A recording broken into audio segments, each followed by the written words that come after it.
Welcome to another episode of Geekmen and the Masters of the Thunder Nerds. I am Dustin. I'm Zombie. Indeed, you are. And today we have with us a very special guest. I'll pull him in here if I can. There we go. Figure it out. Bruce Q. Wayne. How's it going? You're muted. Mute gate. Mute gate. We've had our own mute gate on the very first episode. Okay. So, how you doing, everybody? I'm Bruce Q. Wayne. If you can't tell, I'm a huge Batman fan. And this is a custom patch and a custom pin that I put on a custom design for my hat. But I do that Nice. on a regular basis. I customize a lot of my hats, and those of you who know me from other areas, such as quote unquote nerds in a bar, will know that I do a segment where we talk about my pins on my hat, but we'll get into that later. Right now, Yeah. How you doing, guys? Hey, I'm pretty good. I can't complain. Hey. We got Cosmac Grandpa and Pop's back here. I know that guy. And Matt, how's it going? So I gotta say, Zombie, I love the wall behind you. Okay, Oh, like you, I have showcases behind me, but it goes literally 15 feet across both sides. So there's four giant cabinets full of literally Batman from '66 to probably mid 2000s. 2010, 2018. Mhm. I don't think I have anything more modern than that because I had to stop. I had to stop. It just got to be too much. I mean, I've been collecting Batman for over 40 years. Hence, my original name on my Nerds in the Bar podcast was Batman Mark. So that was my Americanized name. But here for the comic world, I'm Bruce Q. Wayne. And Q stands for Quartermain, not QAnon. So for anybody out there who's thinking otherwise, it's Quartermain. Bruce Quartermain Wayne, that's me. nice. Oh, well, boy. I don't quite have a 15-foot wall. I'm in a 10 by 10 room, so it's almost halfway surrounded by shelving like this behind me, all the way around. There you go. Everywhere where there's a door, a closet, or where I hung my TV, there's no shelving. Okay. Do you guys know who Ralph Garman is? Yeah. Okay. So Ralph Garman is a very close friend of everybody who doesn't know, Kevin Smith from, of course, Clerks and all the other movies he's made. Yeah. So Kevin Smith's friend, Ralph Garman, is a huge Batman fan. And like me, he dabbles more in 66 memorabilia. He's got a panic room that leads from one office into a back room that he made into his Bat cave. And it's pretty wild. There's video That's of it awesome. on YouTube somewhere out there, but I would love to get him on here as well because he's a huge Adam West Batman figural collector. He's got helmets and masks and all kinds of stuff from the show and just a bunch of old collectible toys like I do. I don't know if you guys can see them. Where is it? The mask. That's from Nice. Ideal Toy Company, 1966. My original one, the first one I ever had, I was playing with when I was, 6, 7 years old. And my mother gave it away to my cousins when I left for school. And my aunt's dog chewed it up on this. Oh. So I had to go and replace it, and that's what you see up there. But, Nice. Yeah, Well, at least you got it huge replaced. Batman fan. Took me a while, but I got it replaced. Oh boy. That is crazy. And so let's talk about you have so you have extensive experience in lots of different things. However, I do. I want to talk about the toy lines you helped influence and create. Okay. Yeah, I saw that in the beginning. I wish I had a little bit more time to dig them out. I will find them for you because they're in the cabinets below. I mean, if you saw this is literally like 8 feet high, and the first 4 feet, the first 4 feet is cabinetry. actually 3 feet. The 3 feet high is cabinetry, and then the next 4 feet is showcases, glass showcases running the full length 15 feet. So underneath here, let me see if I can just like give you a quick picture. You think it's stuffed a little bit? Nice. A little bit. I've got a lot of stuff in here that I haven't even begun to separate. And like I've even got a box of Uno cards I just picked up from the local Stop and Shop here that was just intense. They just came out with them, so I grabbed them up. But yeah, the Ninja Night Force was a line that Hasbro had put out. Is it Hasbro? Hasbro. It was Hasbro because it was, I want to say 97, 98 Toy Fair when I announced it or when I showed them off. I customized action figures for a very long time. So I would take a lot of the old play, what is it? No, I'm sorry. Oh my God, Toy Biz figures. I was taking a lot of the Toy Biz figures. And then there were some Playmates figures that came out that had really nice body designs. So I would take these other figures, chop them up, hack off their arms and legs, crack open the body cavities, and then I'd mishmash body parts back together. And later on, Toy Biz did a really nice line of humanoid, superhero figures that I was able to disassemble and reassemble and reconfigure into many other things. Is it here? Let me see if I got it here. I did a Nightwing figure that was going to be, yes, here it is. Bingo. I actually have one. Hold on a second. This was supposed to be in the Ninja Night Force line, Wave 2, that they were going to release. But then my original concept for the Ninja Night Force line was based on the Nightfall, Night Quest, Night's End trilogy story arcs. Yeah. Are you familiar with those? I am. So Bane breaks Batman's back, for those who don't know the story arc.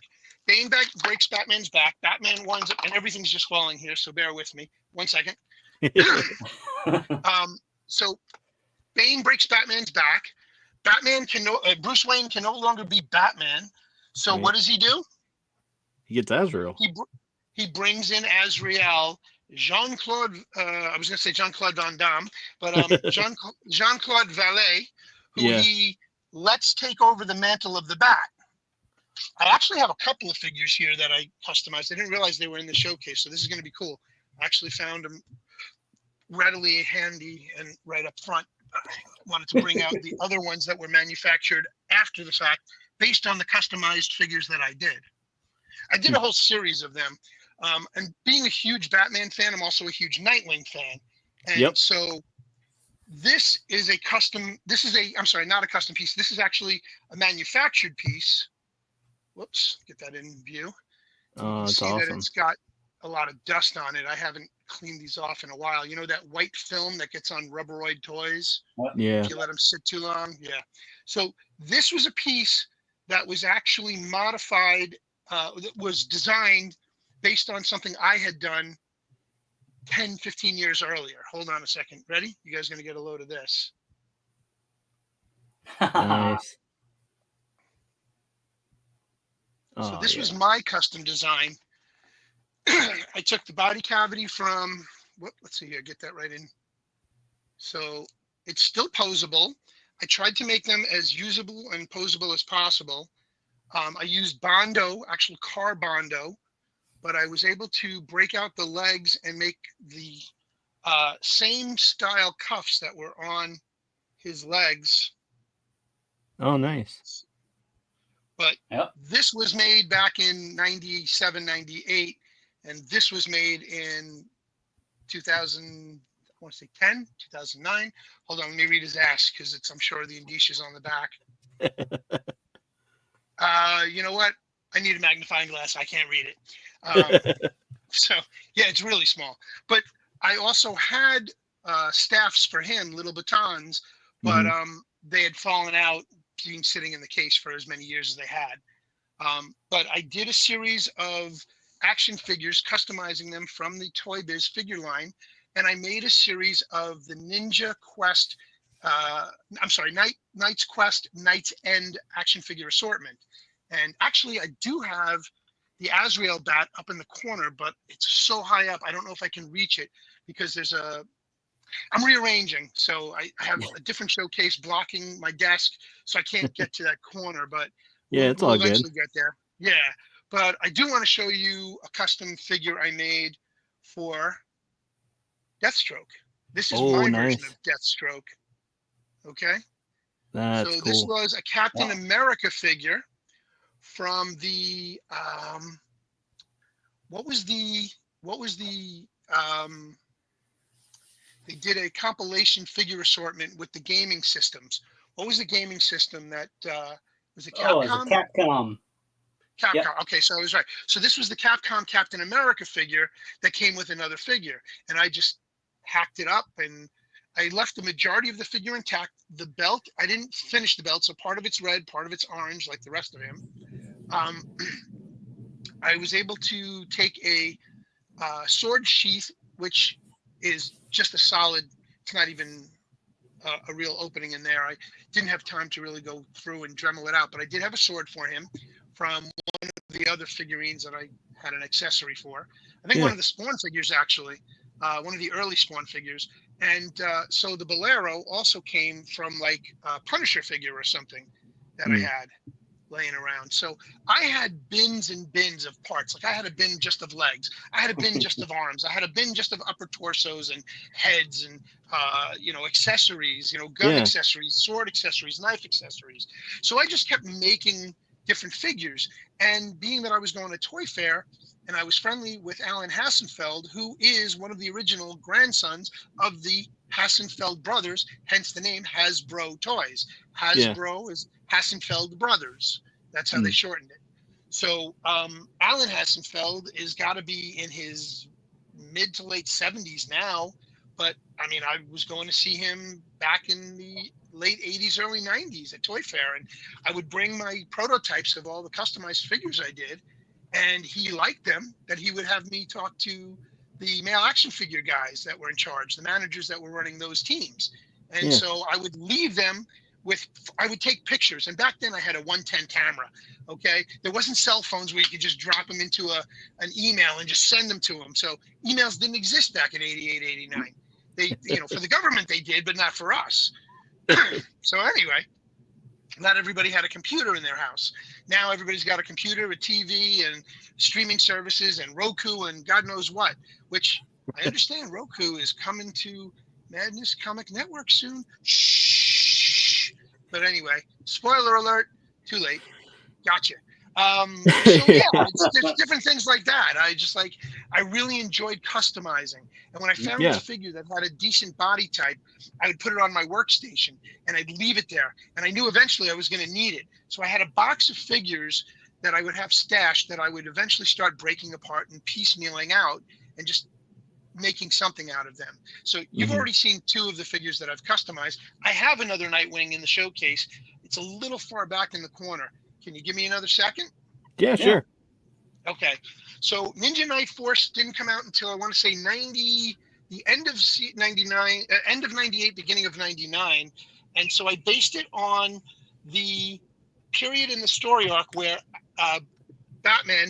Bruce Wayne was having to be retrained to fight again and learn to gain his speed back. And that was done by him pitting himself against Lady Shiva, who then had pitted him against all the other masters of different versions of karate, jujitsu, judo, all that stuff. Right. Oh, why can't I reach this? Oh, got it. Okay. So I actually have a few different ones. You guys are going to get a trip out of these. I just realized I had more in here than I did. So the commercial stuff that you saw, this was from the Batman series back, I want to say 90, what was this? This was actually under the Kenner logo, 1994, okay? So this was that Batman series that came out. They were really unique and interesting designs on the figures. So it says 94, which means it was probably released in 95, because they always put the year they manufacture it. It's the year before, because they don't release them until usually after production. So Yeah. then there's this one that came out, I want to say 2007, 2008. Let's see. 2006. Okay, I was ahead of myself. So this came out in 2006, right? Nice. So the one I manufactured back in 92 and 93, the two that I came up with was this Nightwing, which was actually, I don't know if you can see, a Green Lantern figure from the Superpowers series. There's his ring. That's awesome. So this was a Superpowers Hal Jordan. Yeah. That I customized into a Nightwing figure, and I even put a ponytail on him. Oh, nice. Like he has. Like he has in the. Yeah. Yep. You know, from the comic book. So I did the same thing, but I made it come over his shoulder so that it actually looks like it's hanging over his shoulder. So really cool. That was one of my customized Nightwings. I was a big, like I said, because I was such a big Batman fan, Dick Grayson being Nightwing was just like an easy go-to. So this is a combination of legs from one figure. This is the two-tone blue suit. And this is one of the other first ones I did, but this is with the ponytail as well. And I forgot which character this was, but it was a Marvel Toy Biz figure. And I used the head from one guy. I used the chest from another, the arms from a different one, and then the legs from a, actually, I think the legs and the arms came from the same character. And they were yellow and red. So one of the, I forgot what, not Leilani, Lilandra? Professor X's girlfriend from outer space, you know, Mr. Sinister's, you know, whatever. Okay. So she was a princess. Anyway, so that figure was from that assortment. But those are just some of the custom stuff that I did. But back to Ninja Night Force, I made a Bruce Wayne figure with the Mask of Tengu. And I took an Ultron head and I used Bondo and I made it into a bat mask. I wish I had that figure here, but I do have what was released by DC. Oh, everything's starting to fall. This was released by DC Direct years later after I customized, but this is the original Mask of Tengu. Oh, nice. Batman, Bruce Wayne. Okay. Yeah. Now this was manufactured by DC Direct. Mine came out about 12 years earlier and was sitting in Hasbro's, photo collection R&D department for years. And then I guess they decided, they had made the Ninja Night Force. So this is their version for the Ninja Night Force of this figure, the Mask of Tengu. Now, they screwed the pooch because I was trying to give them direction on how to take the line, and I think it would have done a lot better if they followed my original design specs and my story arc, because it followed the comic books. But this is their version of the Mask of Tengu. So he's got a tattered cape. He's wearing a red mask that actually comes off and reveals Batman's head. And the designs on these are very chunky and very bulky, so young kids could play with them, and they had really cool action. I forgot what this one was. I think, this one's a kick. So if you twist the upper body, he kicks, right? Okay. So a ninja action, Right. But then the Mask of Tengu, I actually painted these white because it was all red, but I wanted to paint the whole mask a bluish color, and I haven't done that yet, but I figured I'd leave it as is. But this is one of the figures that came from the original line I designed. So I have another one up on the other side of the showcase that I'm going to try and reach and get to. But the original series came out with like 5 or 6 different Batmans, a Robin figure, a Riddler figure, a Killer Croc figure, and they were going to do a Two-Face, a Bane, and a Nightwing for wave 2 or 3.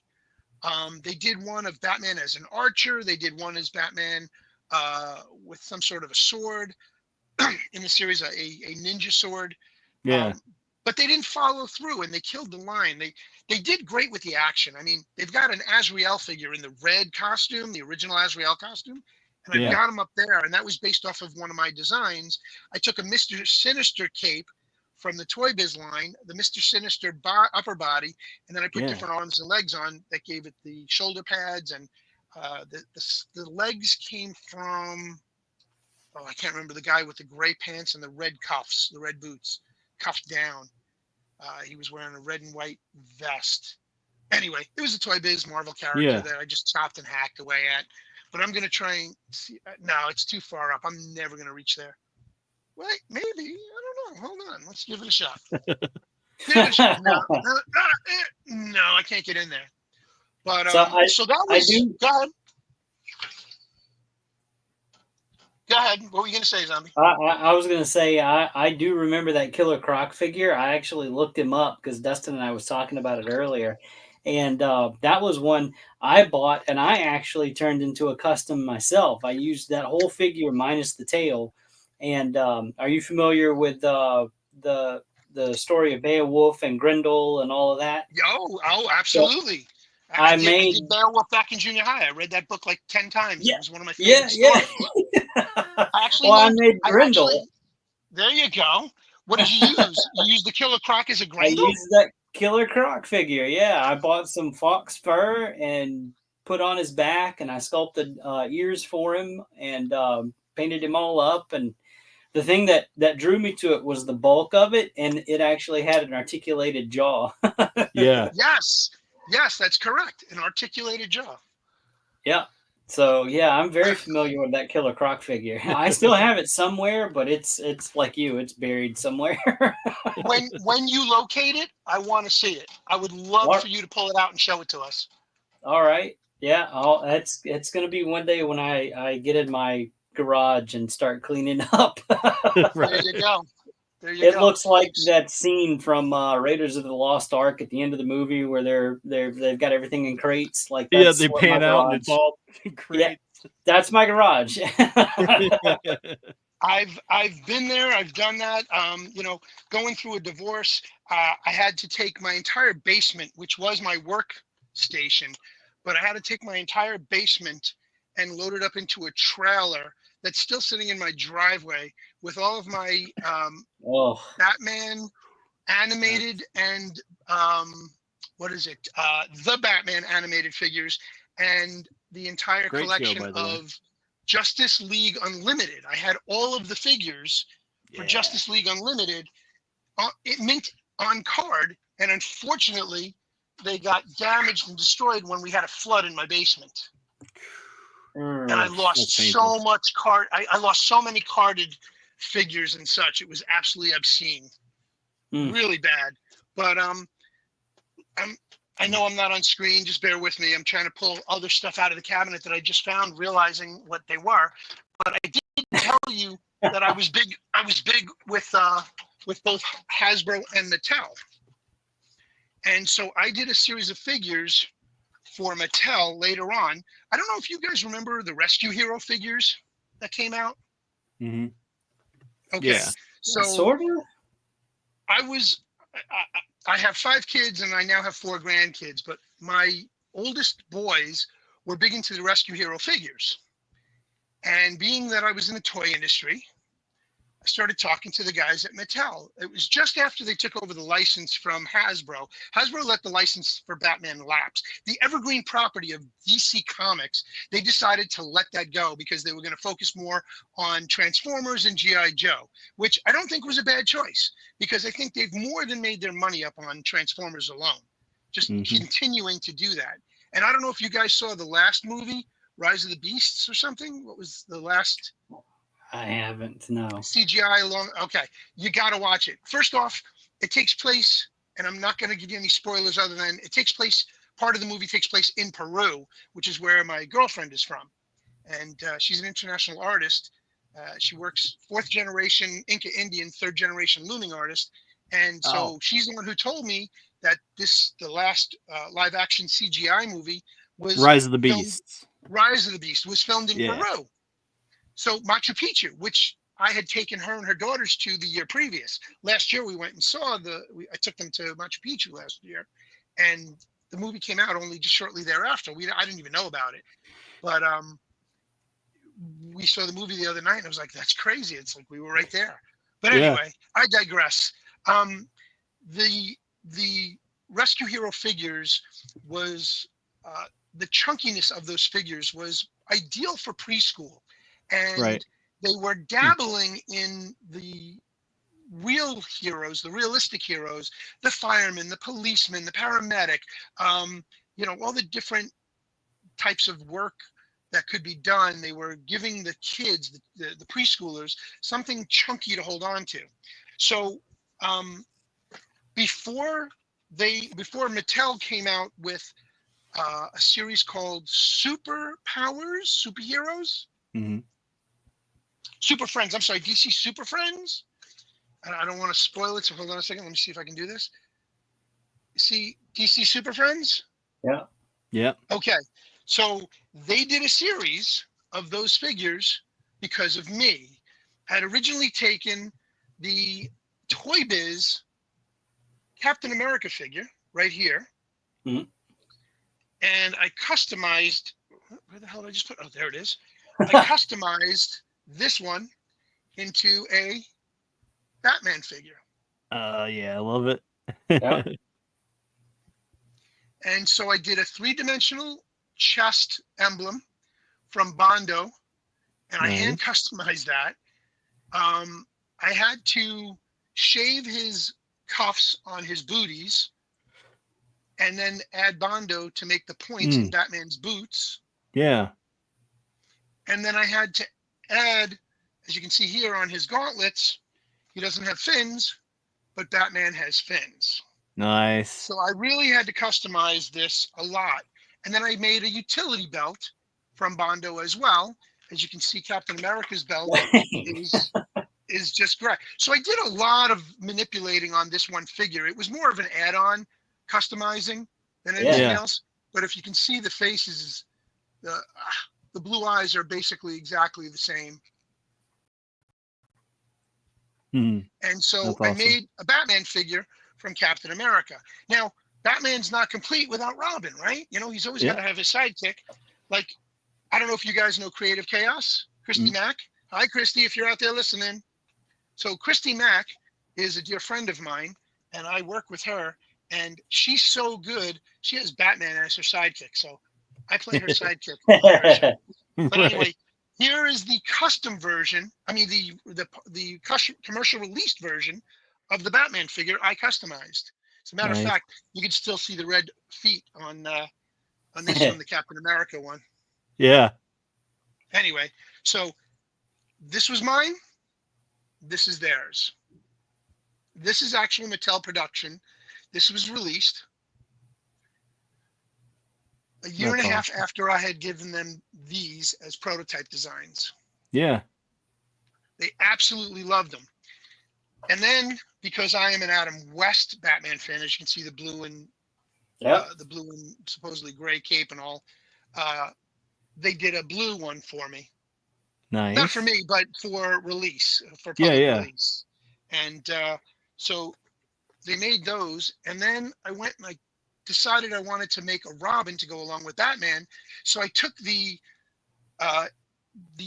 see-through bluish plastic Iceman figure from the same Captain America line, and I made a Robin. Nice. Nice. So you've got Batman and Robin in one set. Yeah. And they're close in size, but Batman's ears actually do make him a smidge taller. Yeah. Which was nice. It was, they made Iceman just a smidge shorter. So now they made a Robin figure based on my prototype design. That's but they awesome. released it as a Matty Collector exclusive. Do you guys remember Matty Collector? Yeah, I do. Okay, so this was, along with Hawkman, a Matty Collector exclusive. I do have Hawkman up there as well. I didn't design Hawkman, but, go with the flow. They designed Batman, Superman, Aquaman, Wonder Woman, and I believe that's it on superheroes until they came out with Robin and Hawkman. And then they did want to say they did Joker. I don't remember all the villains. Oh my God, I'm drawing a blank. But anyway, it was a really nice, fun line. They did away with it. Unfortunately, they didn't carry it through as much because they decided to go in a different, smaller way with the figures. Because if you guys are familiar with their preschool line, they went from these to the Imaginext figures, which are only this big. And I have one in here. Hold on a second. Grab it now while I got it. Right here. So they shrunk Batman from this size. Whoops. Superheroes shouldn't have capes. Isn't that, what was that? The Incredibles. Incredibles, yeah. To this size. Yeah. Right? So look at the difference in size. Yeah. So they went from these big chunky figures for the preschool kids to these little ones, Imaginext. So because they wanted to do more selling of their product line with playsets. Playsets are a huge business. You can get a really nice playset for these figures, the small ones, but they couldn't do one for the bigger figures. They did a Batmobile, they did a Batplane, they did one or two other vehicles, but they didn't sell as well. So they went back to the smaller action figures, you know, the 3-inch, well, no, not even 3-inch, 2 1/4 inch, 2 3/4 inch. You know, I think these are the same size or a little bit smaller than G.I. Joe's. So they're 2 1/4 inch, right? Yeah. And G.I. Joe's are 3 1/4 inch, 3 3/4 inch. So these are nice. They're small. They release blind bags on these things regularly. I think this one came from the Flash set or one of the play sets, and it was the Batman and a Superman figure. So they put Batman in black. There's a gray version of this. They have the version where the chest and the back and the chest light up. So some of the toys, you sit the figure in a vehicle and it's got illumination built into it. So as soon as the figure is placed into the vehicle, it pushes a button down and lights up the back of the character's chest, lights up through the back, and the chest glows or the eyes glow or whatever. So they've gotten creative with the Imaginext line, and I really do appreciate that, if nothing else. I would like to have seen these stay out there in these bigger, chunkier versions. But I mean, I've got grandkids now, and I'm trying to find anything I can with these larger, bigger figures that he can play with because he's only 2.5 years old. Yeah. And he's huge into Batman because of G-Pa. I'm too cool to be a grandpa, so they call me G-Pa. I like that.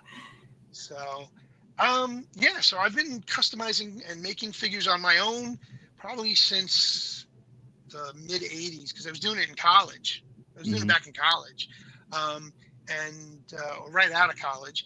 And then I got into Toy Fair, and I started going to Toy Fair. So I was starting to get to know the vendors, Mattel, Hasbro, MGA, which made the Bratz, you know, the Brat figures. The guy was originally a Mattel toy line designer, and he was doing the Barbies. And he got fed up with Mattel. They screwed him over. And so he jumped over and created Bratz. So it had this big bobbly head and this skinny little, you know, cartoonish body, longer arms, just distorted, but not a Barbie distortion. It was a, you know, like a cartoon distortion. And that's what he did. And actually, he got sued by them. They screwed the pooch on him so bad that they ran him out of business. You know, deeper pockets prevail in, unfortunately, these types of lawsuits. So they literally ran him out of business. And he still has the company, but they killed the line, Bratz. Now, it's starting to make a comeback, but more digital than action figure-wise or doll figure-wise. You know, it's really funny. A quick story back in the day. My mom wanted to get me the Batman Mego action figure. I was huge into Batman back then. I've been watching the TV show, the Adam West one, since it came on in '66, literally, you know, 2 years in diapers. I was 2 years old and it came on TV and I was blown away. It was a mid-season replacement. My father, my mother, and I sitting on the couch in the TV room watching the Adam West Batman in black and white, because I only had a black and white TV back then. But it was amazing. It was like biff, bam, pow. And I was a 2-year-old kid. I was enamored by it. It really like it hit home. And so the Adam West Batman was my, I guess, door into the collecting world, because I was so enamored by Adam West's Batman that I wanted to be Batman, because he was actually human. He wasn't an alien from outer space. He wasn't a Martian Manhunter. He wasn't an Amazon from the from the Amazon jungle. He was a flesh and blood human being who trained himself to be the best he could be. Yeah. And so that struck a chord with me, and I always wanted to be Batman. So now I'm Bruce Q. Wayne. They call me the Batman on the Foxhole podcast, which hopefully you guys will come join us over there soon. Pops was talking about some shows wanting to come over, and I hope you guys do it, because it's just an interesting way of expanding your audience to things that they may not be aware of, or that they'll remember after the fact. They'll be like, oh, I used to have one of those. Oh, wow. Right. I had gotten that for my kid. I remember watching that TV show. Things like that, pop culture-esque, because that's what Three Beermen's about. The show I come from foxholepill.net, we're not about politics. We're not about, the day-to-day news. We're about beer, pop culture, and technology. So Cosmac Grandpa, who's out in the chats now out there, if he's still there, he's our tech wizard. He's our program director, if you will. He runs the show for us every Sunday night, and he takes care of all the back tech work. I'm tech-tarded. As much as I'd like to say I'm Batman, I'm not tech savvy enough to be able to do all the gizmos and gadgets. Now, handheld gadget, yes, absolutely. I am very proficient in multiple weapons. I've studied jiu-jitsu, taekwondo, judo for many years of my life. I just turned 60 this year, and don't tell anybody. But I've been studying different martial arts and different weapons for a period of approximately 32 years of my life. So Nice. I am very proficient, and I'm very good with short staffs, knives, close contact combat, brass knuckles. I have many variations, different kinds. I have collections of knives and swords. I studied samurai sword for a little while. So I have a very broad spectrum knowledge in weapons and martial arts, along with the pew pew pews. But we're not allowed to talk about that. Anyway, so I've always wanted to be Batman, and I literally have a utility belt when I go. Like, I went to the city today, and I went loaded for bear. Okay, I had one really nice piece in, as we say in Espanol, Navajo, in my left pocket. I had one in my right pocket, and I had my straight blade on my belt. Along with, on my belt, I had a multi-tool that fits into the belt buckle. So I was ready to go. And then we went to the museum, and of course I had to walk through a metal detector. And before I went in, yeah, exactly. So before I went in, my sister says to me, she goes, "You're not packing, are you?" Because that's what she calls it. She calls me packing. I'm like, "As a matter of fact, I am." She goes, "How many do you have on you this time?" I said, "Only 3." And then her friends who were with her from Florida were like, "Only 3?" I'm like, "Well, yeah, I'm in New York City. You never know." So I literally had taken them out of my pants and off my belt and everything, and I stuck them into I have a military knapsack, and I stuck them all the way at the bottom, and I put my backup battery on top of that, and then my cable with the plug on top of that. So when they went to look in my bag, they didn't see anything. They just saw like accessories for my phone. So they let me in. And of course, I'm walking with a cane because I was in a really bad car accident back in October, and I just had neck surgery. Here's the scar, and I'm really not supposed to be moving around. I'm literally supposed to be in a neck brace right now because I'm not supposed to be turning my head left or right. But I'm trying not to. Yeah. It's just very uncomfortable, and it caused a rash. But you don't need to know all that dirty details. That's too much information. But let's digress back to the toys. What other questions you got for me, guys? I'm just still like so blown away. So let's talk about your background and your into Toy Fair, and you started to touch on that, and let's dive into that a little bit. Sure. So I was very friendly with Lee's Action Figure Journal. I don't know if you guys know of that. Was it Lee's Action Figure Review or Lee's Action Figure Journal? There were two major toy collector magazines that were out back in the late 80s into the 90s. Lee's Action Figure Digest. And then there was another family, a father and son team, and the father was in his early 60s back in the 80s. So it was him and his son, and they had a magazine, and I'm trying to remember the name of the magazine. And then there was a newspaper called Toy Shop.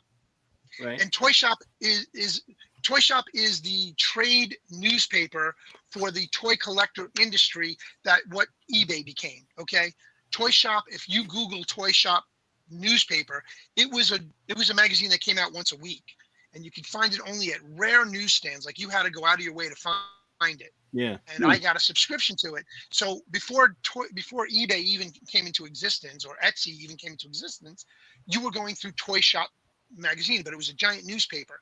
It was like a larger sized version, almost like a full size local newspaper, not New York Times size, but a little smaller than the New York Times. And I was thumbing through that, and I started making acquaintances through the toy industry with those guys. I actually had a young gentleman who, Brad McCurry, who you may have heard of, was customizing figures before anybody even knew what customizing figures were.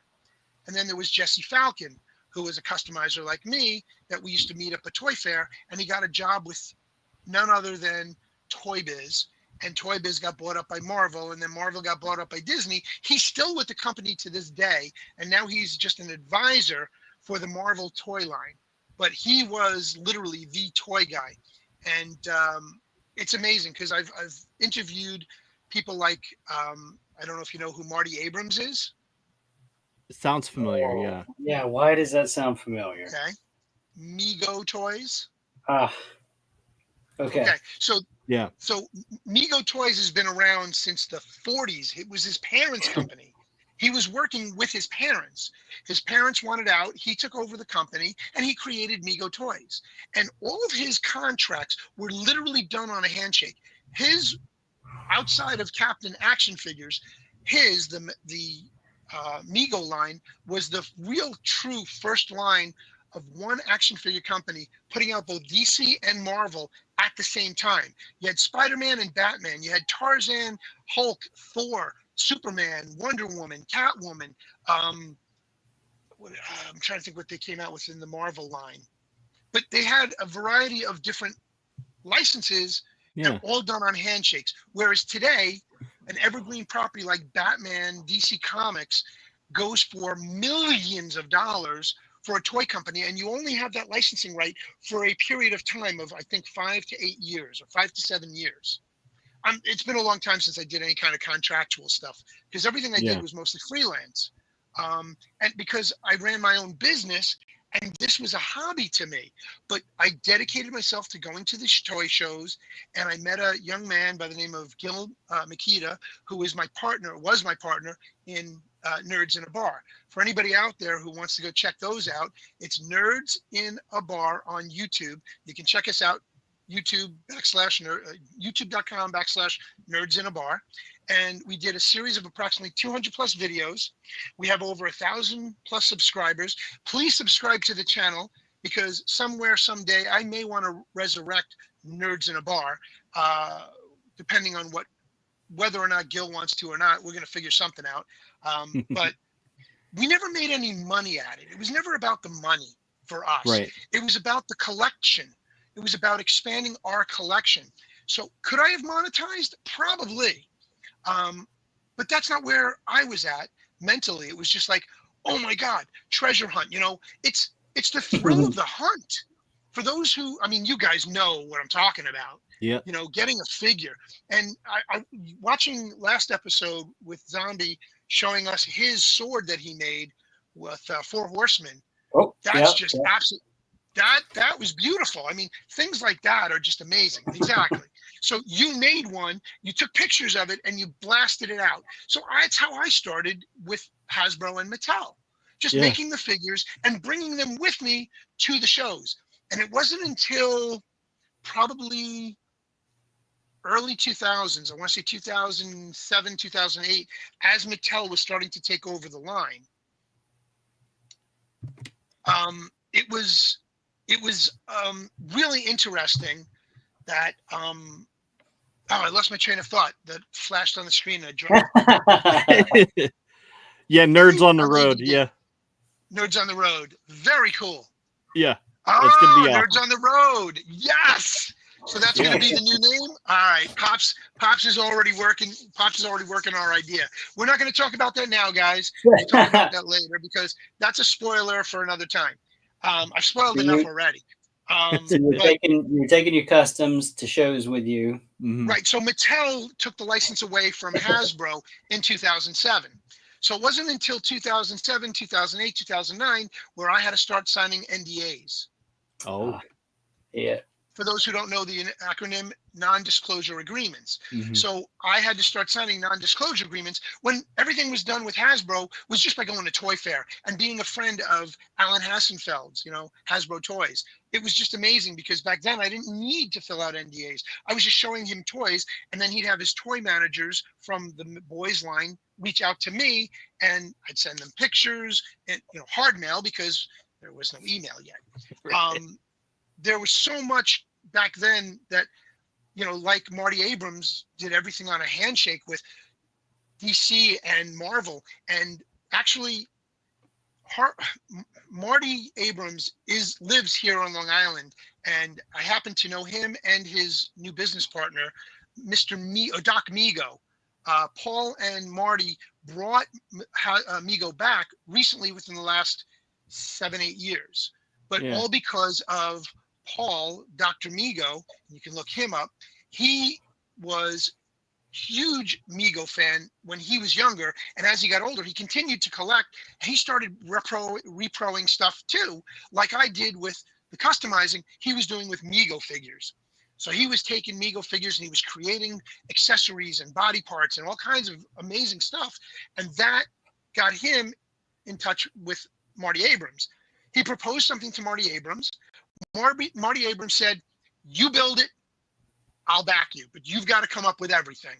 So he did the Star Trek series for a Star Trek convention, was Doc Migo's first run, and he got it. They came out so spectacular that Marty was so impressed, he backed him, and now he's a partner.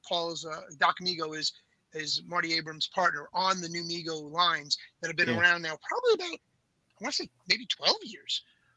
They're back. But Migo had a long stint where it was dormant because of stupid legality issues. Here's what happened. Marty was too big for them, and they decided to take him down. That's unfortunately what happened. Yeah. So there's all kinds of stories out there, but honestly, I'm trying to work it out with him, where I get to interview Marty, where he tells his life story.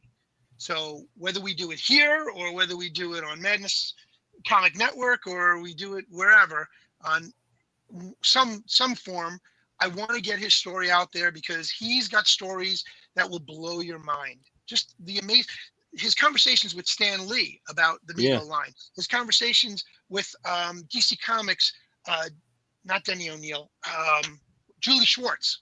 And all the different, back and forth that he was able to do, and these handshake deals that were made back in the mid to late 70s that created the Migo line. So getting back to the story I started trying to tell you was that when my mom found out about the Batman Migo figure coming out, she went to my father and showed it to him and said, "I want to give this to Mark for Hanukkah." And my father turns to her and goes, "Boys don't play with dolls." And my mother turned to him and said, "It's an action figure." Marty Abrams is the one that came out with the slogan action figure. It's not a doll, it's an action figure. It said action figure right on the package. So that is how Migo Toys broke into the doll market and created action figures. And you guys were just talking about this the other day. I'm sorry? Trekulator. Yes. So we actually had the Trekulator on our show. Yeah. And Cosmic showed it off on Sunday.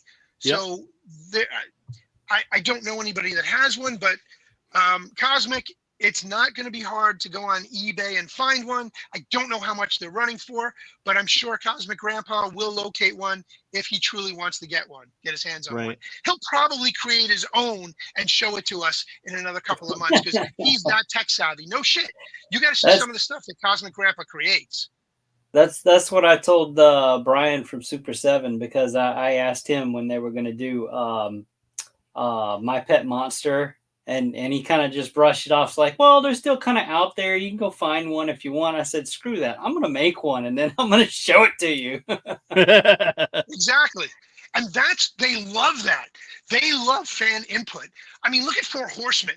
Four Horsemen was probably the forefront of fan-based action figures. They took polls, and they followed their boards, and they followed what the trends were, and they asked the fans, what do you want to see? Now, McFarlane, Todd did the same thing a little bit, but Todd's very much into himself. And I love Todd McFarlane dearly. I've interviewed him hundreds of times at Toy Fair. We've got so many back and forths. He knows me by face. Unfortunately, I've been out of the toy industry now for about 4.5, 5 years, just before COVID, or just after COVID. I think there was 1 or 2 shows I did after COVID, and then my partner got stupid on me and went sideways because, I don't want to use the term libtard, but I'm sorry, did I just say that? I didn't mean to say it out loud. But anyway, he went sideways on me, and so whatever. We parted ways. Every now and then, I'll still text him, but he got bent on me because I started doing 3 Beermen, and he was like, they are rare as hen's teeth. If anyone sees one on eBay, message me. Okay, there you go. Cosmac Grandpa put it out there for the chats, for anybody. You see one on eBay, you send it to Cosmac Grandpa, please. He will absolutely buy one. I guarantee it. He'll drop dime on that in a heartbeat if he can. So those are the types of things that, we go out of our way for. I'm big into the 66 stuff, and there's been a revitalization of that, thanks in part to Mattel, to Mezco Toys. Oh my God. Mez from Mezco Toys. I've known him for years. I saw his very first line, his very first toy fair. I was at Todd McFarlane's very first toy fair in '92. I think Mezco's toy fair was 99 or 2000. Because it was before 2000, it was before 9/11, which is coming up, but I digress. I don't want to even get into that. I just remember meeting Mez, and he had the Goon figures, and they were cartoony. They were cartoony Goon figures, and the muscle guy was this really big, chunky, bulky figure, and I was like, that's beautiful. I would use that to customize it to make like a Hulk figure or something. He had the cap. He had the driver's cap on, and his eyes were squinty, and he had a big bulbous nose and a nice chin, but he was a brick shithouse. His shoulders were out to here, and his legs were these tiny little things, but he was just like an ape, like built like an ape. He was called the Goon. And then you had the Big Boss, and the Big Boss had like a hat and a 3-piece suit, a silk suit on, but it was all plastic, of course. And he did a really nice job with those figures. And I didn't think they were really going to go anywhere, and they didn't. But now if you try to find one, you're going to be paying some big bucks for those. Yeah. Because they didn't have a large release on those figures. But Mez is just as much a fanboy as you and I are, okay? He's just like Todd. Todd's a huge fanboy. He loves the action figure industry. He loves the comic industry. He's just nuts for it. Oh, aside from his sports endeavors that he branched out into, and now he's back into the toys again. But he now has the license for Batman. And so he's doing all these retro figures. He went back to do the 66 line after Mattel had already done them. And Mattel didn't do a bad job on them. But comparing McFarlane to Mattel is like trying to compare the U.S. Mint to a counterfeiter. Okay, there's no comparison. McFarlane's stuff by far blows everything away because he gets articulation in there that you never thought would occur.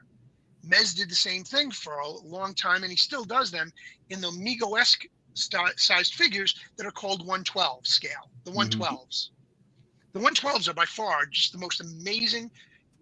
Like, it took Mego to the next level.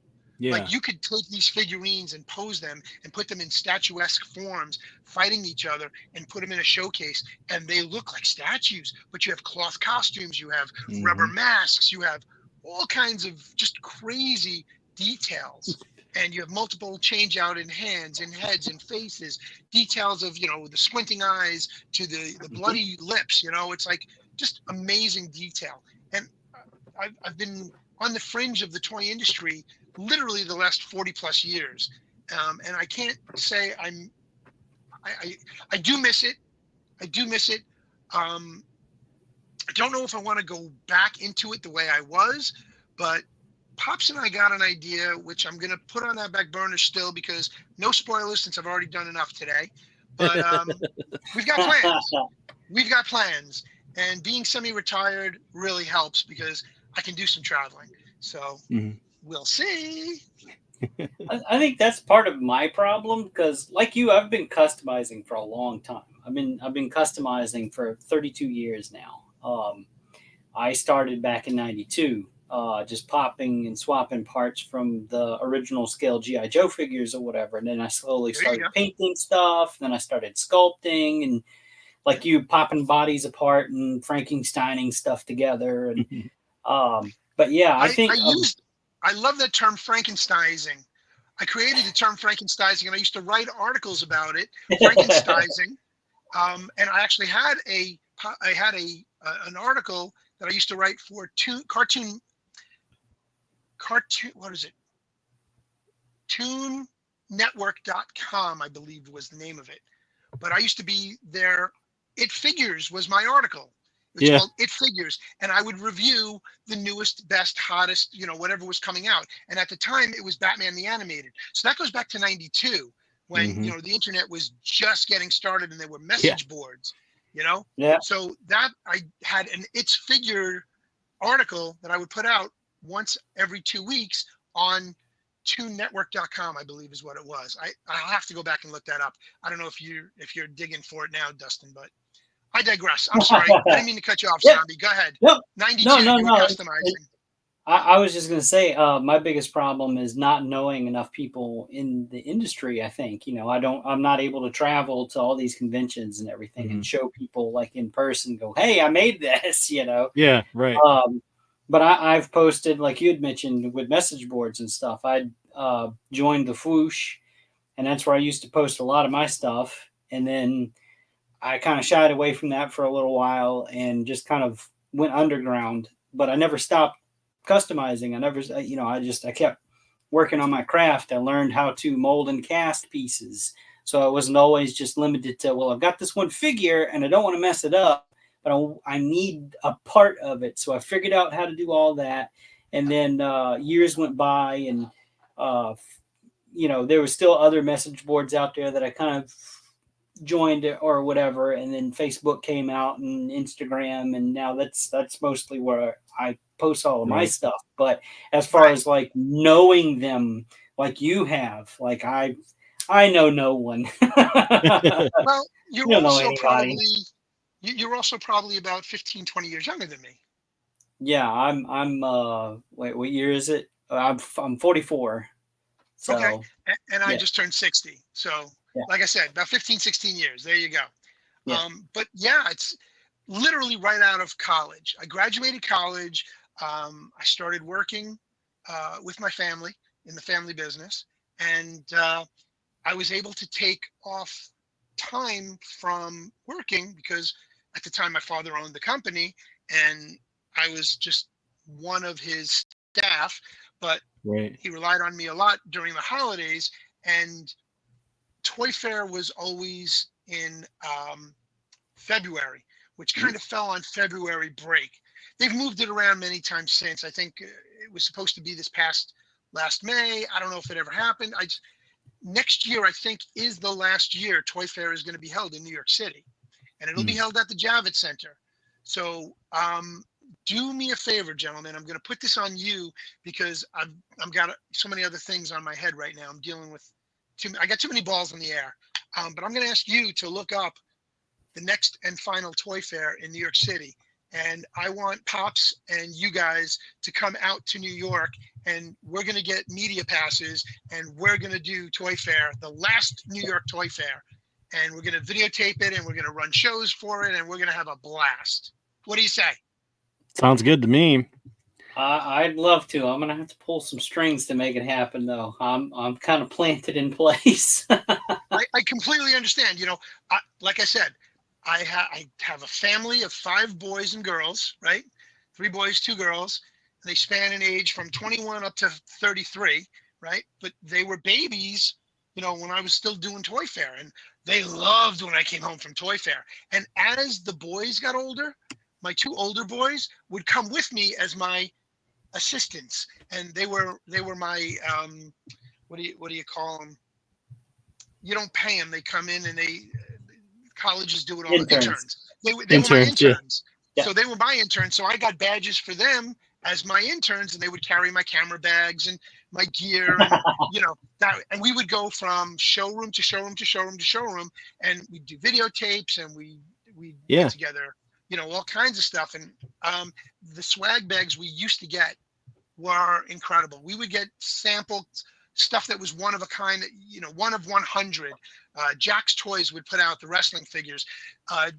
Jeremy Padower, I happen to be friends with him.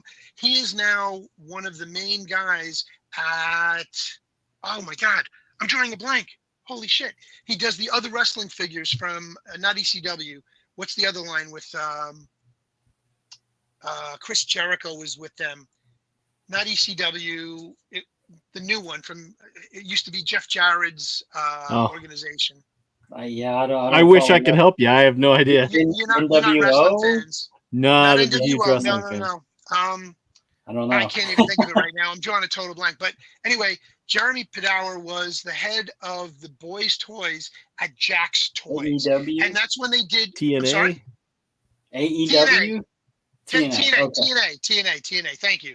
It became something else. I don't think it's TNA anymore. I think it became another wrestling organization. But it was Dusty Rhodes' son was one of the guys that started it up, and Jericho, Chris Jericho,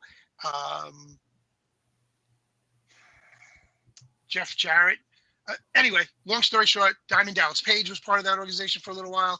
Yeah. When he moved back into wrestling after breaking his neck so badly that he didn't think he'd ever be able to wrestle Our chat's again. blowing up trying to tell us who it is. Oh, good. Okay, good. Who is it? Tell me, please.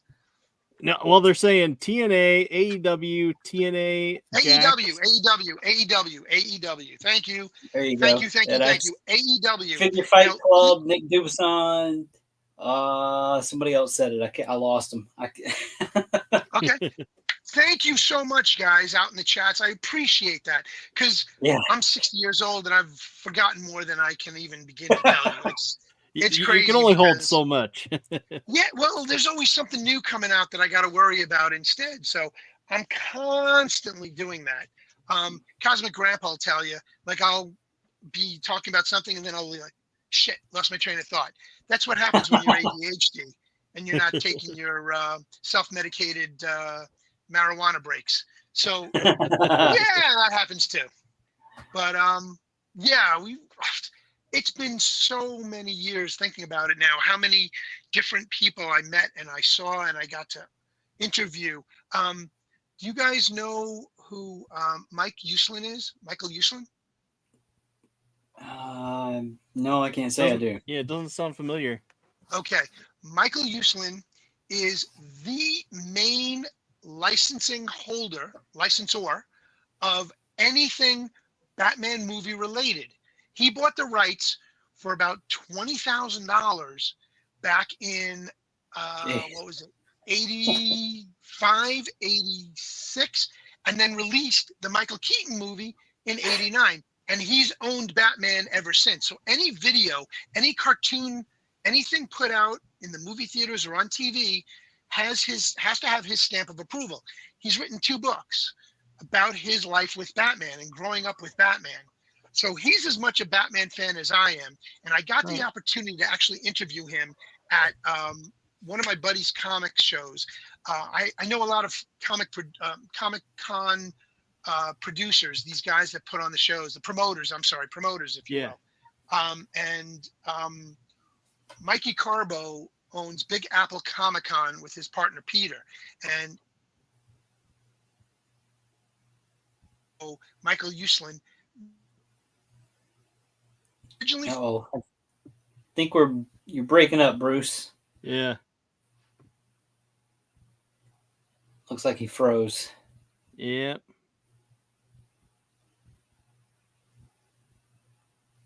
Yeah, he's freezing up. Yep. Uh-oh.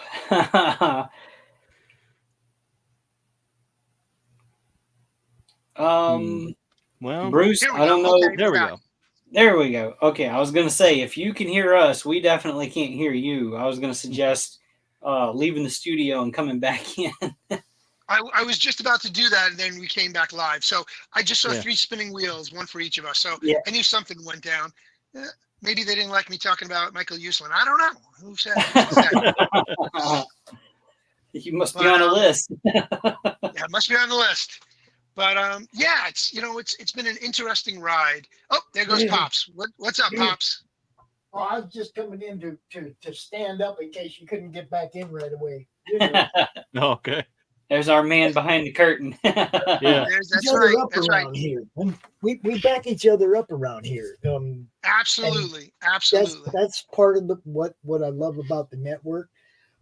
If I'm having bad weather and I'm about to do a show, and I go into our Facebook chat and I say, hey, yo, guys, I could get kicked out in the middle of this show. I'm going to need a co-host right now. Somebody pops in, Dustin, Doc, somebody pops in and has it just in case I lose that connection. The show can go on. Yeah. The show. There you go. You know. Absolutely. Absolutely. So, I mean, I don't know how long you guys plan on going tonight. We've already broke the hour, almost 10-minute mark. So I don't know how long you guys go live. Because I could talk for hours, but and I don't even have a drink in yet. We are seasoned veterans, bro. We are seasoned veterans. An hour doesn't scare us, okay? But it's up to them, of course. It's their show. The wonderful thing about StreamYard is if you keep your show under 2 hours, you can go into the library and it will AI shorts for you that you can play on your network, right? Yeah. So one thing, we kind of try to chop them right before the 2 hour mark so that the AI will do it for us because I'm no editor. Right. Just like you, Bruce, I am no tech guy. When I started doing this, I had no idea what I was doing, man. Yeah. I pulled this guy, Phil, from our group, from our Facebook group. I was like, dude, you got to come help me, man. You got to show, because I'm doing this 2-day, all-day show, and I didn't have any tech backup. I didn't have nothing, right? Right. So we dragged Phil out there, and then Pete came up. Pete lives in New York. He's one of them guys. You ever heard of Two Fat Guys? Well, personally, no, but I wouldn't be surprised if I knew of them through Toy Fair or other shows. They do the con. They do the New York City Con every year. I probably know them by face, but I don't necessarily know them by the name of their show because I don't follow anybody else. Those I two found guys a really guy's barbecue sauce down here, but I don't think that'd be them. Pete and Phil really saved my ass a few times because of I'm doing this huge show and then I'll get kicked off. And it's like if I didn't have that co-host or that guy backstage that could jump in and fix things and or take over for me or whatever, it would have been horrible. And one CromCon, they actually did the whole weekend without me because my son was getting married that weekend. Okay. So I had to go party with my son, and I went to the wedding and Pete and Phil did the whole show, the whole weekend. They did everything, right? And I would pop in drunk every now and then. from the wedding. Just and every time I popped in, I was a little bit higher, a little bit higher. They had like 5 different kinds of moonshine rolling around this reception. Oh, jeez. Every time one walked by, I'm grabbing. Oh, dude, it was so good. So good. Yeah. So much fun. I can imagine you running around like Granny from Beverly Hillbillies with the moonshine. Hold up. I'll give you a little picture. Hold on. Let me see if I can find a little picture. Oh, he's got photo evidence. Yeah, Oh, let me see if I can find a little picture. Well, wait, were you sloppy drunk by then?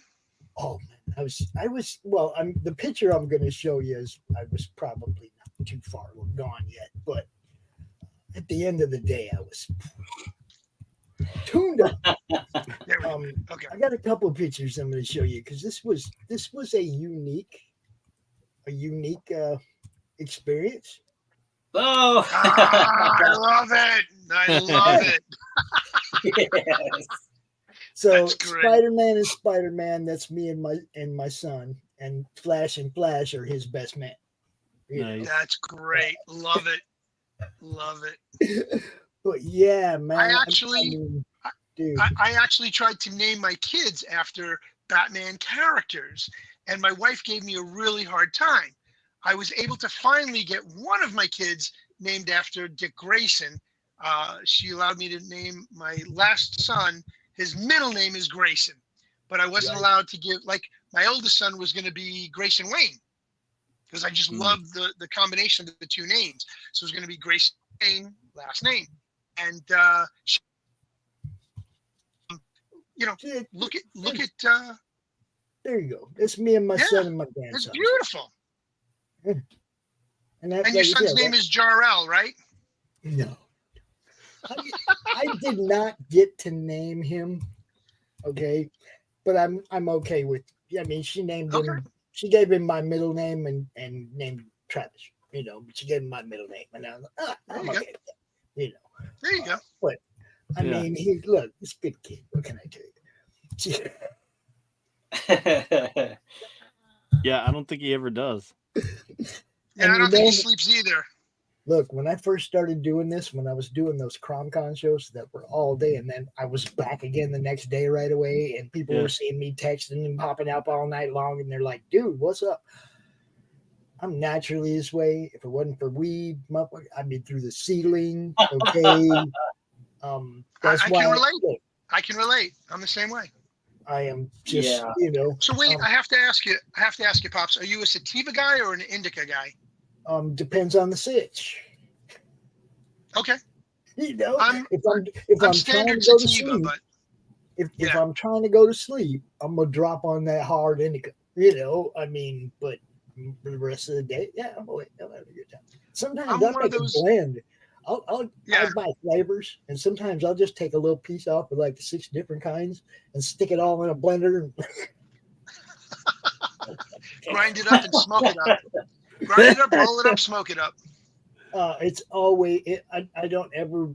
I mean, I get the free pre-roll sometimes at the dispensaries, but I can roll, but I don't.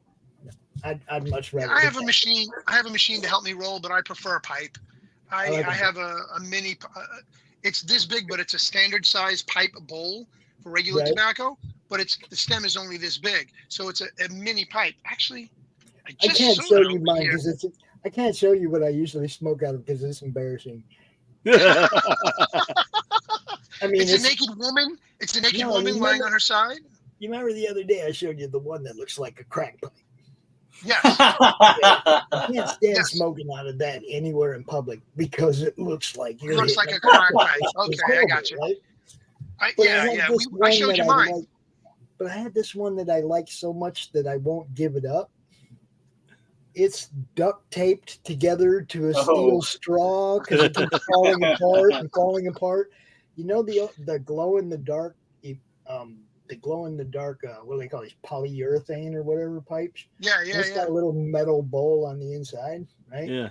And you just pop that bowl out and you drop it in the alcohol, clean it. It's real easy to clean. It's real easy to Yep. But it fell apart. It started like just deteriorating, man. And I was like, crap, I can't have that. And I haven't found a replacement yet. So. Yep. And you probably won't. You Duct probably tape, won't baby. a replacement. You'd have to hunt. Yeah. Everything's hard to find. He's frozen. Yeah, find a master craftsman to Somebody screenshot make that. Every one. time he freezes up, I want somebody to screenshot the look on his face. Right? Somebody do that for me. There you go. But I'm always, what is this? The sheer number of corncob pipes I burned to the bottom. Yes, time scales. Absolutely. Absolutely. Sucking on the pipe too much, letting the lighter just cook inside the bowl. Corncob pipes just go right up. We lived in the city. We lived in the city, and having the corncob pipe was like the in thing, right? Yeah. I'm from Long Island, and they were all over the 7-Elevens and the gas stations. You could pick one up for like $2 at a local gas station. And what we would do, though, is we would take, so here's a quick trick for you, timescales. You take the pipe, the outer portion of the pipe, and you soak it in water before you actually light it up.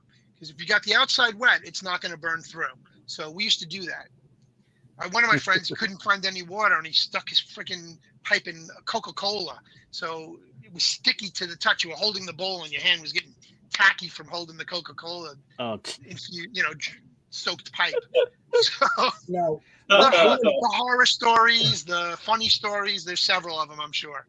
One of the other things you were talking about that I kind of wanted to touch on since I'm here is the people that run cons that you know. Okay, I know a couple. I don't know a lot. But I also know guys that run media at a few cons on the West Coast. Do you know Jeff Holman and Ben Bartlett, the Still Toking guys? No, not familiar with them at all. They're part of our network, dude. Still Toking with. They've had great guests, Tommy Chong, all kinds of people on their show. This is what I'm, it's like they do their show on our network too. This is the kind of growth I'm talking about. This is exactly what I want to happen. Meeting you guys just expands this even more. Come on, man. This is going to be for real, dude. There's a lot of growth that can happen here. And we're not going to touch upon that now because there's a lot going on behind the scenes in different avenues of this industry right now, and there's so much we could do. There's so much more we could do, as Pops and Kaz have been already talking, that we could, like we're talking about on a road show. I can't wait, dude, and that's going to be awesome. fun. That's so going to be fun. This is so I much want you guys, stuff, dude. I want you guys to come out to New York for Toy Fair, the last New York Toy Fair.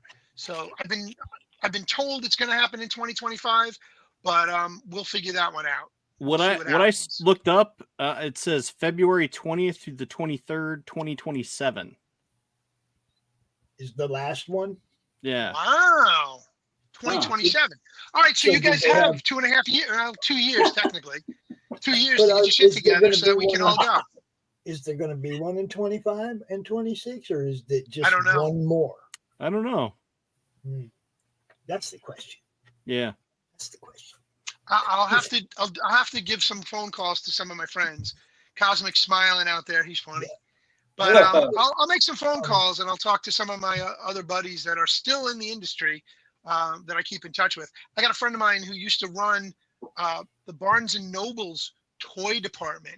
I don't know if people remember Barnes & Noble, but it was a bookstore, right? You could buy books there. It's not a library. It was a bookstore.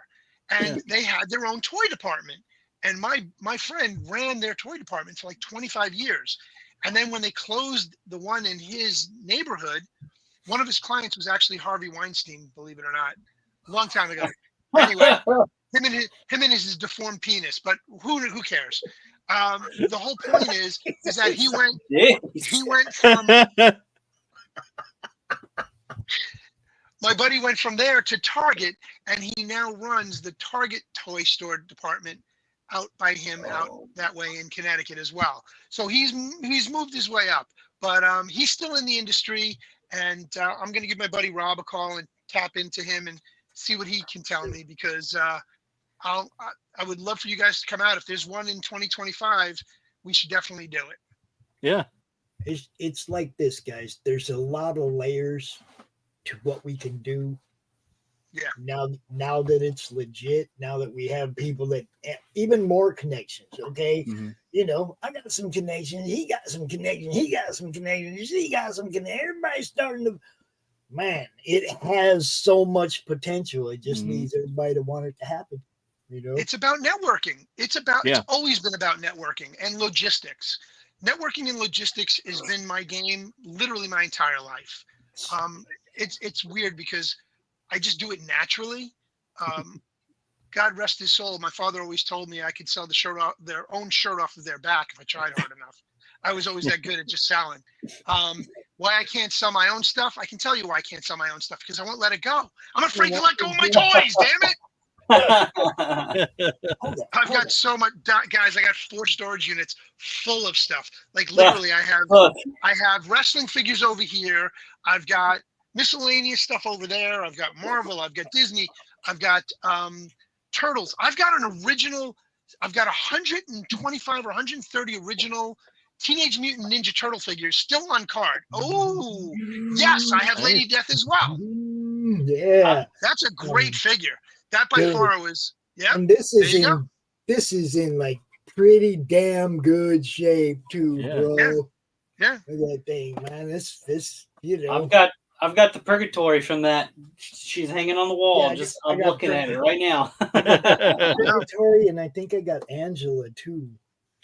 But from Spawn, but yeah, right. I love but wait a minute, do you have the Angela from Spawn missing the panties or with the panties? Because there was a mistake. She's got the panties on. I know what you're talking about. I know. No party. There was a mistake that they didn't paint her crotch in one of them because they just slapped the front and back panels on her. You know, her skirt. She had a front skirt and a back skirt panel, and that was it. So they didn't paint between their legs. And they did that until McFarlane was like, no! There was a whole big thing about that stuff. It hit the media, you know, national news. I think he did it on purpose, to be honest with you. It was a way to promote the toys, the figures. Yeah. You know, it made the news. It made the news all nationwide. You know, pornographic action figure toy. Bad press is still press. Yeah. Exactly. There's no such thing as bad press. Right. You know, promotion is remember. Oh, froze up again. Yeah. No, but to further go into that, like so I don't know, like I know a lot of people, but it's like, you know, just individuals or whatever. And I've tried to partner with a couple of little startup, you know, 3D printers, because I do a lot of painting of the 3D printed parts for, you know, like Legions or whatever. And because of my personality, we sometimes clash. We don't see eye to eye, you know, and then rumors get started. And I don't go about trying to clear up no rumors. If somebody wants to know my side of the story, my messenger is always open. You can come to me and ask me directly, and I'll give you my side of the story, just like they're going to give you their side of the story. You know, I don't go around and go, hey guys, you know, you might have heard this. No, forget it. If you've heard about me, you've heard about me either way, good or bad.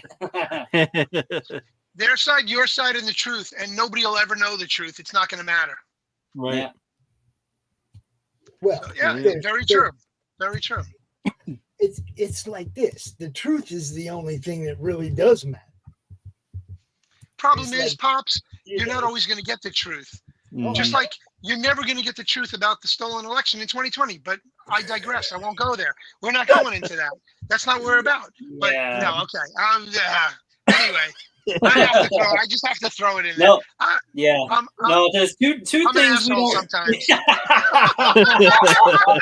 2 things we usually try to shy away from is politics and religion, because that starts arguments, and that's not what we're about. Yeah, no, that's okay. Yeah, no, Pops told me in advance, but I bust everybody's chops. That's who I am. I do make fun though of it. No, it's hilarious. I love that. Hey, that post that you had to take down earlier, Pops, from the Facebook group, like that cover. If you saved the image, because I grabbed it immediately, because I'm going, holy shit, Dustin's on that cover. If you scroll down all the way to the bottom and zoom in the middle, and you look at him right now, and you tell me that's not Dustin, and he's holding the phone up. Yes, that's it. I swear to you. Look at it. If you it's so bad. It really is. At it. Well, see, okay, now I'm going to go ahead and comment on this real quick because I don't usually remove stuff from the madness. Okay, if somebody puts two posts side by side of the same thing, yeah, I'm going to get rid of one of them. I'm going to like one of them. I'm going to get rid of the other one. Okay, we don't need that in our scroll. But dude posted a comic book, and I already knew what was going to happen. I let it go for a couple hours just to see. And people couldn't just let it go. Somebody had to come out and say something. And as soon as somebody come out and say something, somebody else thinks it's okay to come out and say something. I mean, look. All right, look around and make sure I'm not on that motherfucker. That's funny. Of course, that's the zoomed in. I'm not gonna zoom out on it or whatever. Okay. Wait. Pops, you gotta text that image to me now because now I gotta see what it was. He does. I don't have it. Right. I just deleted it. Well, I sent it. Look, Dustin, you've got it in our group chat. You send it over to Pops. Pops will send it to Bruce here. Dustin has my number. Yeah, Dustin has my number. Let him send it to me. There you go. It was hilarious though. As soon as I saw it, I'm going, holy shit! Dustin's on a comic book cover. Now, even though I knew this book was leftist rhetoric, okay, I'm a free speech guy. Yeah. And if 100%. Nobody went out there and started shit about it, I would have left it alone. But my group is not for people to argue their political stance. Exactly. Sorry. You don't get to do that in my Facebook group. You got a Twitter, you got your own Facebook page, you got your own places to air your own bullshit. Okay. Right. It was a comic book. Period. Okay. Right. Dude has the right to promote it. Dude has the balls to try and talk about that. I think he was actually reviewing that book. I don't think he had anything to do with the creation of that book even. It wasn't the book. It was everybody's response to the fucking book. It's a goddamn comic book, people. Come on. Well, that's the problem with cancel culture. Off your pedestals, man. Get the fuck down off your pedestals. That's the problem with cancel culture. Cancel culture has gotten so out of control that I call it bizarro world because you say something literally innocently out of a thought in your head, and somebody comes and looks at you sideways and goes, "Well, that's racist. What are you talking about? What are you talking?" Look, they tried canceling Dr. Seuss. They tried canceling what was the other one? I forgot. But Dr. Seuss, come on, are you kidding me? Yeah. So I have a shirt. I have a shirt with a bunch of characters from Dr. Seuss all going, "Cancel culture this." I'll wear that one night when I find it. I'll wear that one night. But there's a bunch of Dr. Seuss characters going, "Cancel culture this." Right. The other thing, Bruce, is I came out and started this on Facebook first. This is where my group started. This is where the whole thing started, was Facebook. Right. So at some point I met some people that were part of the Comicsgate movement. They weren't the people on top, but they were just people that were part of the movement that ended up being pretty cool people. They're still friends of mine. Okay. I myself, because I was sold on the good books, no bullshit, and just get them out in people's hands, right? That was the selling point for their movement. No, I'm good with that. Get books in people's hands. Yeah, I'm good with that. You know what DC and Marvel were doing to the characters.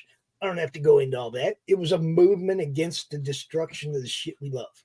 Okay. Well, why do they call the MCU the MCU now? Right? It's no longer MCU. It's MCU. But I got to tell you, I will say this: Marvel Jesus is bringing back the old school comic movies that I really do enjoy. And for those who don't know what I'm talking about, No. Marvel Jesus is Deadpool. Okay, Yeah. Deadpool Okay. is Marvel Jesus. He brought the Sony team together with the Disney team, and they're now back together again. Mhm. So let's see how that Yeah, it's goes to the down. point that they're even talking about doing Blade 4 Ooh. with Wesley Snipes, Yes, and it's yes, just like because finally. So what I was Right? getting at was I had been canceled by the left for accepting the CG movement.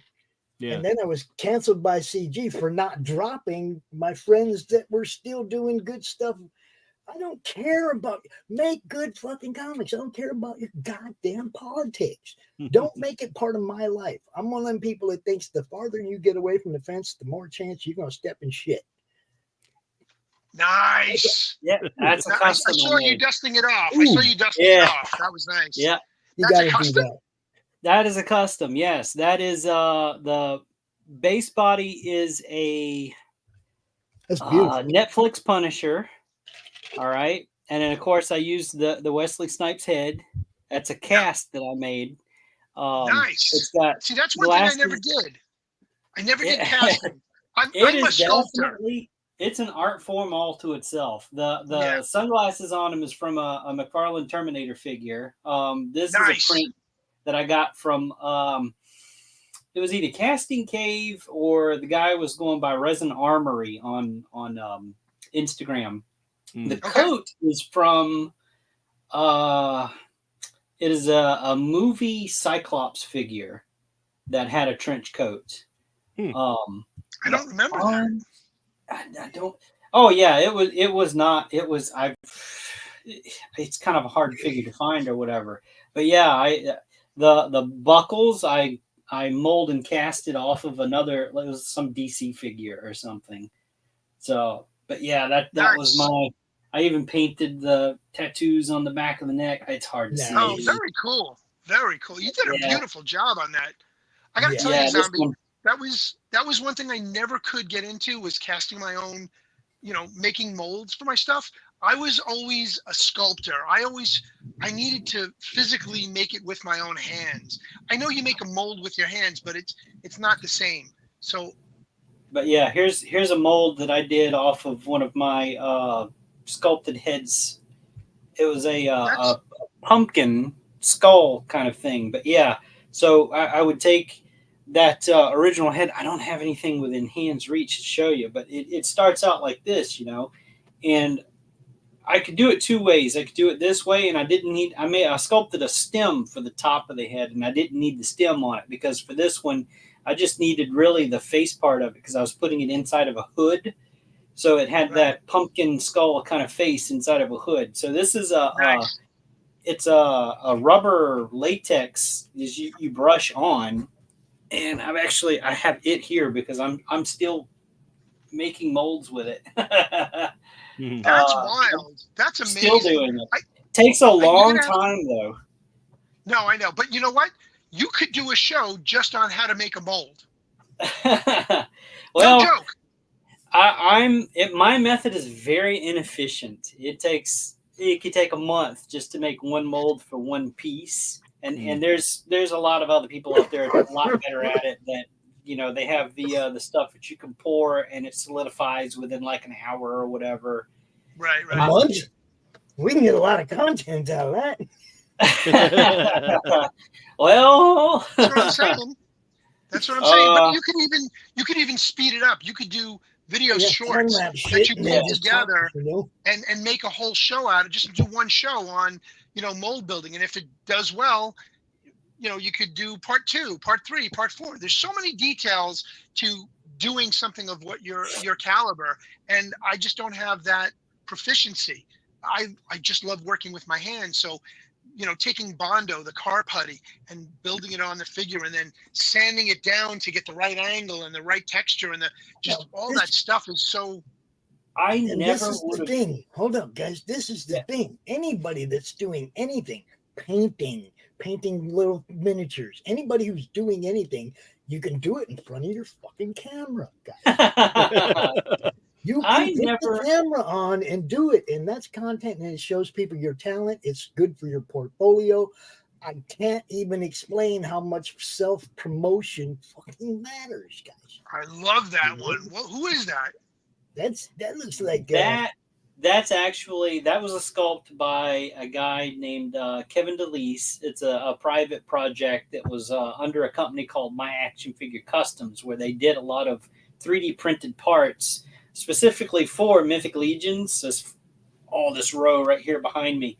Right. That one was titled just Strong Guy, and he made a torso to go along with it. There's the torso. This is all 3D printed resin. nice. Wow. That's awesome.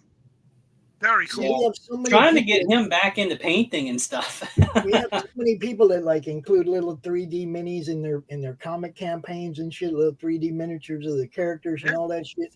And so many of them are like, I don't know how to do it. I don't know what to do. And it's like those kind of instructional videos. Yeah.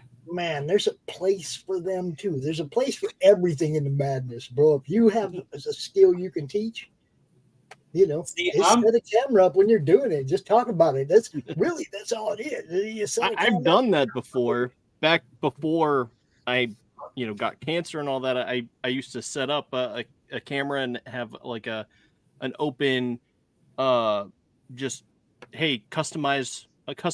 Join me while I'm customizing, and I would go in there and on Discord and paint and just chat with people that was there. Which not very Nice. many people showed up because I wasn't, like good or anything. So, Well, But it was a start for you, and that was content, was what Pops is saying. I mean, that's Yeah. what he's talking about. It's just content. You may have 2 viewers, you may have 10 viewers. There's going to be replays. There's going to be other things. You can always refer back to it. Hey, if you ever want to see me customizing this, and that, go back and watch episode so-and-so. So Mhm. people will reference it. You will reference it. It's And that's just the part having about it this. there. That's the thing Yeah. about the shorts, what I was talking about earlier. The great thing about StreamYard making it so that they just automatically generate shorts for you. Dude, you just play them shorts whenever, you can link them back to the show that they came from. So if somebody watches the short and they're like, oh, that looked cool. They just click the link and boom, they're watching that show. Right? Exactly. Exactly. Exactly. I want to touch on, Customizer's Corner. I want to touch on something that you kept referencing, Bruce, Carabondo. It never crossed my mind to use that stuff for customizing. Like, I think I used it on something, and it was when I was a little bit older, and I'm going, this stuff I might be able to get it to work or whatever, but I want to talk about something because physical sculpting, like, actually doing it with your own hands is another skill set altogether. We have a couple of people that do that in the madness too. This is the stuff that I use, and I found it was hilarious because I had bought a taxidermy magazine because there was something there was a project somebody wanted me to do, which was take the Batman 89 rubber cowl or whatever and like try to make a lifelike bust. So I was looking for glass eyes, which is why I picked up the taxidermy magazine. And I'm flipping through the back trying to figure out how to order these glass eyes. And I come across something called epoxy sculpt, which is this stuff. It's 2-part epoxy clay, and you mix it together. It's self-hardening. It doesn't take... Yeah. It doesn't take heat or water. You can actually fire this stuff in a kiln and it'll survive it. Yeah. Well, This is Sculpey, really tough stuff. Sculpey made the same type of material, but it's different colors of clay that you can mold, and then you bake it in your oven and it hardens. The problem is this is self-hardening. You don't have to fire it though. that's it. Because as soon as you fire something that you make on Sculpey, it literally will be reduced to 1/3 the size it was, which really sucks because if you try and make a scale head, you've got to 3 size up it because you're going to lose 2/3 of it right away. And with this stuff, you can put it straight onto a figure, let it self-harden in a few hours. You don't have to take a hair dryer or a heat gun or anything to try and bake that Sculpey if you're putting it on a figure. Because you can't put the figure in the oven. Yeah. No, Don't you can't do put it. the figure in the oven. You can't put the figure, especially if they're plastic. You definitely don't want to put a figure in the oven. But if you put it, like if you mold a piece out of the Sculpey and then you put it in the oven, harden it, and then glue it on, it's going to be too small because it's shrunk. And so it's a pain. Oh, wow. That is That's the insane. Spawn and Violator. Holy shit. Dude. Spawn and Violator. Wow. Who made that? That's Jim O'Reilly, bro. That's one of the people in the network. He comes out to the draft game every Sunday. Almost every Sunday he shows up. He's done a pit. He's done he's done a bunch of them, man. He's very talented. He's very talented. Amazing artist. He's done comic books, and he's done I got a bunch of his art, and he's super fucking cool and unbelievable. I call him the incomparable Jim O'Reilly. The incomparable Jim O'Reilly, because he can do it all, bro. Yeah. He's badass. But when you start talking about sculpting and I'm like, dude, we got people in our network that do this shit. It's like you guys, we all belong together, bro. We all belong You're gonna have to send them my way, because right now I'm trying to learn ZBrush. I'm trying to learn digital sculpting too, and that's man. I'm very computer illiterate, so I'm taking baby steps. It's a whole other language you have to learn. Yes, true. But yeah, man, he's super smart too about real AI, not like ChatGPT, but real artificial intelligence. He's fucking brainiac kind of guy, real smart, real talented. Blessing to get to have met him. I've known him for about 5-6 years now. He's one of the very original members of the Facebook group way back in the day. Really good dude. Really good. Cool. Hey guys, I don't want to throw a wet towel over this, but we're at a quarter after midnight here, and I don't want to go over that 2-hour mark so that you lose that ability. So I'm going to throw it back to you guys, and I would love to come back and join you guys again another time and chit chat some more. This was fun. It's been a long time. You guys brought me back to my roots. This is where it all started for me, was customizing figures and going to Toy Fair. Yeah. Thank you. I'll dig out some more. I had something else to pull out tonight. I haven't unboxed it yet because I know you guys like doing unboxings, but we'll save that for another day, another time. Yes. And you know what? You're not going anywhere. I'm not going anywhere. We're here for the long haul. So with the gears going between Pops and Cosmic, there's some new things on the horizon, guys. I'm not going to say any more than that, but God bless, and peace out from Batman. I'm just glad to all of you guys have brought your creative action to the madness and help it grow. I just appreciate all you guys. Now I'm gonna get out of here, and you can do all your goodbyes. Yeah, hey, networking. Yeah, but no, Bruce. Before you split, I'm gonna try to find that custom that I made off of that Killer Croc for next time. Please do. We're definitely gonna have you back on. Thank you. Hey, get my number from Justin, and you can send me the pictures yourself. I have no problem with you guys sharing my number. We keep it in the family. It'll be fine. All right. All right. Well, that was an insane fun episode. So I'm just going to leave it at that. I think there's nothing better to say than just, hey, it was awesome.